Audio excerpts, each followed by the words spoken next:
Hey everyone, Aubrey Morel here with Morel Designs, and in this video we are going to be testing out this kiln. I am so excited. I've never had a baby kiln before, and for pottery sometimes it's necessary to have so you can run a quick test firing or just a single cup that you've been working on. Regardless, I'm excited to get this thing tested out, see if it works. Let's get started. Okay, while I'm opening this, I just wanted to go over some of the specs. As you can see, it comes with these tongs, which will be great for raku if I ever get around to that. It also comes with some gloves for high temperature. And so as far as the kiln goes, it is 1500 watts and it is just a regular appliance plug, a 110. So that's nice. So you can plug it in anywhere. You don't have to have your 220 wired up. The max temperature is going to be 2192 degrees Fahrenheit, which is 1200 Celsius. Now, I do believe that it gets hotter than that. Okay, I have it propped up on my Scott kiln here. I kind of figured that was the safest place to test it. I guess technically you could do this inside your house. I wouldn't, but it's just a regular 110 house plug. So I will get that plugged in.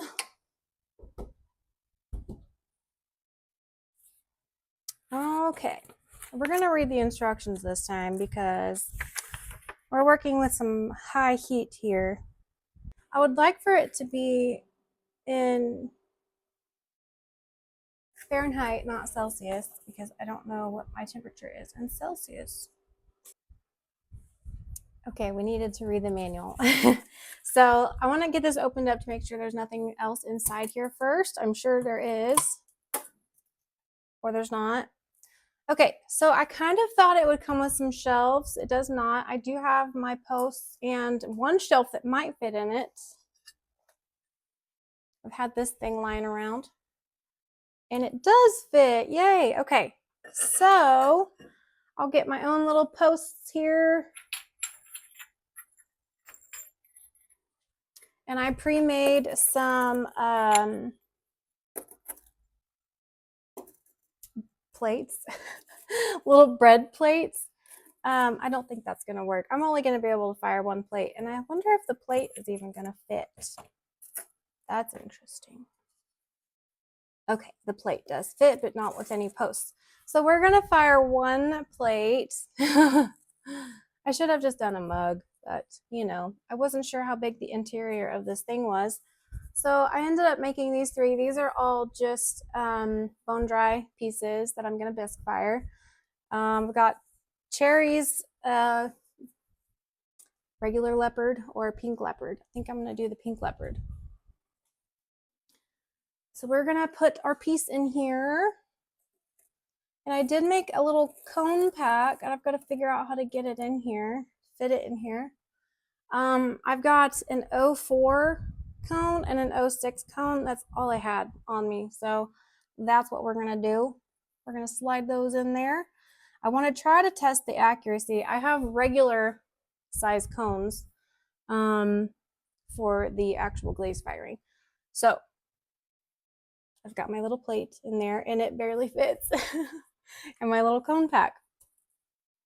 All right, let's close that up. Got some dust on there. And then it says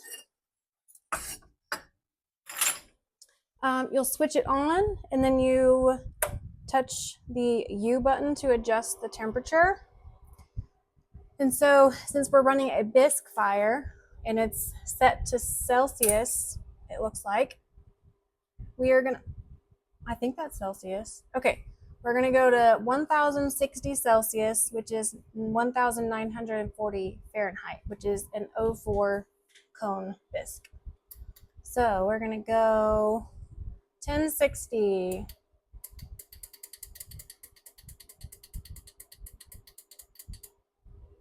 Can you hold it? Okay, you can hold it. Okay, 1060. How do you confirm with the P? Yes, so you select P to confirm.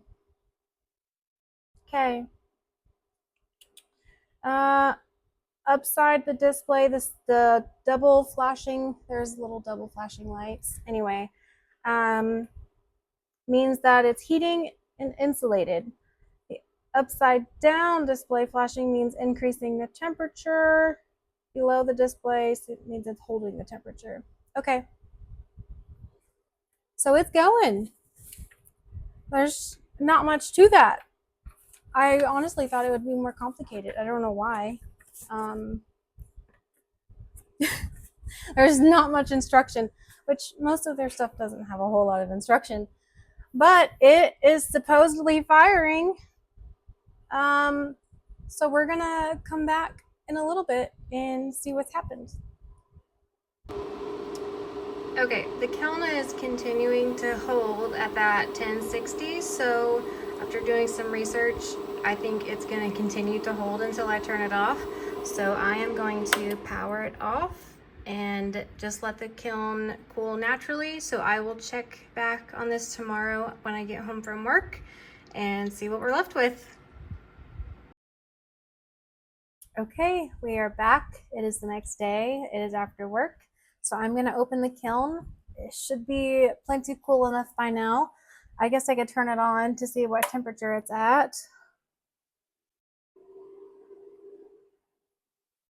It's reading, it's 25 degrees Celsius. I don't know what that is in Fahrenheit. I don't know what, 60, 70, I don't know. Good enough for me though. Okay. Huh. Well,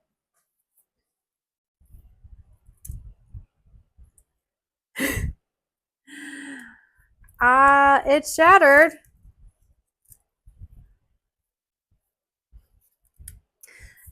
So I wonder if it's ramped up way too fast or if it got too hot, because here's my cone pack. And that was a cone 06 and a cone 04. So it got way hotter than an 04. Now, when I came and checked this yesterday, to me, it looked like it had just gotten to temperature and it had only been 3 hours. Okay. So I wonder if it had been doing that hold thing where it goes up a degree or two, down a degree or two, and I just happened to walk in as it was going back up. So I don't know how long it had been already holding at that temperature. I probably should try another bisque fire, but stay out here with the machine and watch it until it gets to temperature and see if the results are any different. I have 2 more plates and I hate to waste them and crush them too, but they weren't that hard to make, so you know, it's fine. Part of the testing, right? Okay, my bisque fire tests have not gone well, so I am going to take the time to do some more testing and I will post an update video on that. I think I just need to work in a preheat for the bisque fire, so to make sure to get all the moisture out. That's what I do for my big kilns, and I just assumed that since those were dry for so long that they were good enough. So stay tuned on that. I will post an update video. So what I'm going to do is just do a glaze firing. I just glazed a few test pieces that I had laying around. So this one is going to have Amico's Floating Lavender on it. This one is going to be Coyote Pistachio Shino. And then this other one down here is going to have Mako's Green Tea. So I'm going to put them in here, and then I'm going to set it to 82 degrees Celsius, which is 180 degrees Fahrenheit. And I'm just gonna run somewhat of a preheat on this to dry out the glaze because I just painted them. I'll probably do that for about an hour, and then I'll turn on the full glaze firing and see what happens. I do have cone packs in here. There's a 5, 6, and 7. So stay tuned. We'll see how it goes. Okay, we've been preheating for about an hour, so now I'm going to set it to the glaze firing temperature, which is going to be, I'm going to do 1186. So I have to hold it down. Okay, 1186, and then P to confirm, and it should start heating. So now we wait, and it should only take a little over an hour, so I'm gonna stay close by. Okay, the kiln is finally cool enough to open. So I did like unlatch it earlier so that it would cool a little bit faster. I did notice that some of the insulation on the door stuck to my shelf, which this shelf is a tiny bit too large for this. Anyway, it worked enough, but we got some insulation stuck. So as far as the results go, okay, we've got our cone pack here. And mind you, I set this to 1186, which should have been a cone 5. And as you can see, this is a 5, 6, and 7. So that is even a hot cone 7 that it got to. But it did fire, so let's see what our test tiles look like.